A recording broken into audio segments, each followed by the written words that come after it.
ओम नमः शिवाय। दोस्तों, मित्रों, माताओं, बहनों, आइए जानते हैं हरियाली तीज की पौराणिक व्रत कथा, महत्व और पूजा विधि को। आपसे निवेदन है, कृपया वीडियो को अंत तक जरूर देखें। चैनल पर नए हैं तो सब्सक्राइब जरूर करें। कमेंट में ओम नमः शिवाय जरूर लिखें। तो आइए जानते हैं हरियाली तीज के महत्व को।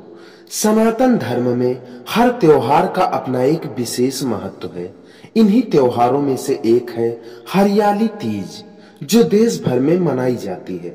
हरियाली तीज को श्रावणी तीज के नाम से भी जाना जाता है। हरियाली तीज सावन मास का सबसे महत्वपूर्ण पर्व है। महिलाएं इस दिन का पूरे वर्ष इंतजार करती हैं। हरियाली तीज सौंदर्य और प्रेम का पर्व है। यह उत्सव भगवान शिव और माता पार्वती के पुनर्मिलन के उपलक्ष्य में मनाया जाता है। यह पर्व प्रकृति से जुड़ने का पर्व है। हरियाली तीज का जब पर्व आता है तो हर तरफ हरियाली छा जाती है। पेड़ पौधे उजले उजले नजर आने लगते हैं। हरियाली तीज का पर्व श्रावण मास के शुक्ल पक्ष की तृतीया तिथि को मनाया जाता है। हरियाली तीज या श्रावणी तीज सावन मास के शुक्ल पक्ष की तृतीया को कहते हैं। हरियाली तीज का पर्व भगवान शिव और माता पार्वती के मिलन के उपलक्ष्य में मनाया जाता है। पौराणिक कथा के अनुसार यह वह दिन है जब देवी ने शिव की तपस्या में 107 जन्म बिताने के बाद पार्वती को अपनी पत्नी के रूप में स्वीकार किया था। इस व्रत को रखने से स्त्री के पति को लंबी उम्र का वरदान मिलता है। ये व्रत महिलाओं के शारीरिक और मानसिक स्वास्थ्य को बनाए रखने में भी मदद करता है। यह व्रत श्रद्धालु को मानसिक विकारों से निजात दिलाता है। हिंदू धर्म के सभी व्रतों में हरियाली तीज के व्रत को महत्वपूर्ण स्थान प्राप्त है। इस व्रत को मुख्य रूप से पति की लंबी आयु के लिए किया जाता है। ऐसी मान्यता है कि तीज का दिन भगवान शिव और मां पार्वती की उपासना करने के लिए सबसे श्रेष्ठ दिन होता है। इस दिन शिव जी और मां पार्वती के पूजन से सुहागिन महिलाओं को अपने पति की दीर्घायु का आशीर्वाद प्राप्त होता है। दोस्तों, सावन माह के आने वाले त्योहारों को नवविवाहित स्त्रियों के लिए अत्यंत विशेष माना गया है। हरियाली तीज के अवसर पर महिलाओं को ससुराल से मायके बुलाया जाता है। हरियाली तीज से एक दिन पूर्व सिंजारा मनाने की परंपरा है। इस दिन ससुराल पक्ष से नवविवाहित स्त्रियों को वस्त्र, आभूषण, श्रृंगार का सामान, मेहंदी और मिठाई आदि भेजी जाती है। इस तीज के अवसर पर मेहंदी लगाना अत्यधिक शुभ माना जाता है। महिलाएं और युवतियां अपने हाथों पर मेहंदी लगाती हैं। साथ ही हरियाली तीज पर पैरों में आलता भी लगाया जाता है। यह सुहागिन महिलाओं की सुहाग की निशानी मानी गई है। हरियाली तीज के दिन सुहागिन स्त्रियां अपनी सास के पैर छूकर उन्हें सुहागी देती हैं। अगर सास नहीं है तो सुहागा जेठानी या किसी अन्य वृद्धा को दिया जा सकता है।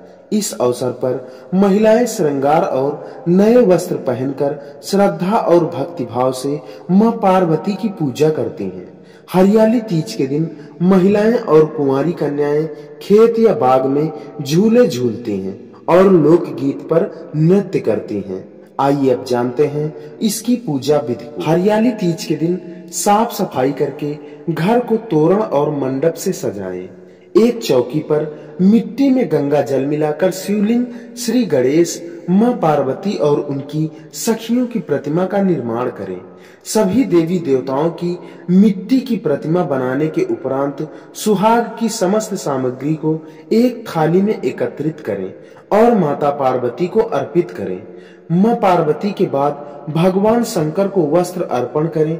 इसके बाद देवताओं का ध्यान करते हुए षोडशोपचार पूजन करें। हरियाली तीज की कथा सुननी व पढ़नी जरूर चाहिए। दोस्तों, भोलेनाथ कहते हैं कि हे पार्वती, इस शुक्ल पक्ष की तृतीया को तुमने मेरी आराधना करके जो व्रत किया था, उसी के परिणाम स्वरूप हम दोनों का विवाह संभव हो सका। इस व्रत का महत्व है कि इस व्रत को पूर्ण निष्ठा से करने वाली प्रत्येक स्त्री को मैं मनवांछित फल देता हूँ। भोलेनाथ ने पार्वती से कहा कि जो भी स्त्री इस व्रत को पूरी श्रद्धा और निष्ठा से करेगी, उसे तुम्हारी तरह अचल सुहाग की प्राप्ति होगी। आइए अब जानते हैं हरियाली तीज की कथा। हरियाली तीज उत्सव को भगवान शिव और माता पार्वती के पुनर्मिलन के उपलक्ष्य में मनाया जाता है।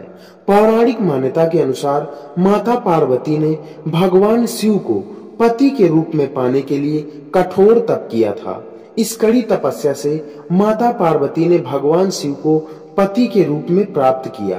कथा के अनुसार माता गौरी ने पार्वती के रूप में हिमालय के घर पुनर्जन्म लिया था। माता पार्वती बचपन से ही शिव को वर के रूप में पाना चाहती थी। इसके लिए उन्होंने कठोर तप किया।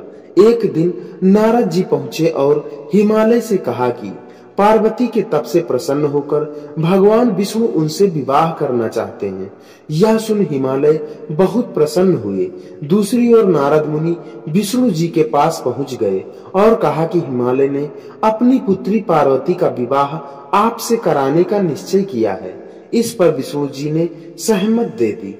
नारद इसके बाद माता पार्वती के पास पहुंच गए और बताया कि पिता हिमालय ने उनका विवाह भगवान विष्णु से तय कर दिया है। यह सुन पार्वती बहुत निराश हुई और पिता से नजरें बचाकर सखियों के साथ एक एकांत स्थान पर चली गई। घने और सुनसान जंगल में पहुंचकर माता पार्वती ने एक बार फिर तप शुरू किया। उन्होंने रेत से शिवलिंग का निर्माण किया और उपवास करते हुए पूजन शुरू किया। भगवान शिव इस तप से प्रसन्न हुए और मनोकामना पूरी करने का वचन दिया। इस बीच माता पार्वती के पिता पर्वत राज हिमालय भी वहां पहुंच गए। वह सत्य बात जानकर माता पार्वती की शादी भगवान शिव से कराने के लिए राजी हो गए। इस कथा में बताते हैं कि बाद में विधि विधान के साथ उनका पार्वती के साथ विवाह हुआ। शिव कहते हैं, हे पार्वती, तुमने जो कठोर व्रत किया था उसी के फलस्वरूप हमारा विवाह हो सका। इस व्रत को निष्ठा से करने वाली प्रत्येक स्त्री को मैं मनवांछित फल देता हूँ। तो दोस्तों, मित्रों, माताओं, बहनों, यह थी हरियाली तीज की संपूर्ण जानकारी एवं व्रत कथा। आशा करता हूँ आपको पसंद जरूर आई होगी। आपसे निवेदन है, कृपया चैनल पर नए हैं तो सब्सक्राइब जरूर करें। साथ ही वीडियो को लाइक करें।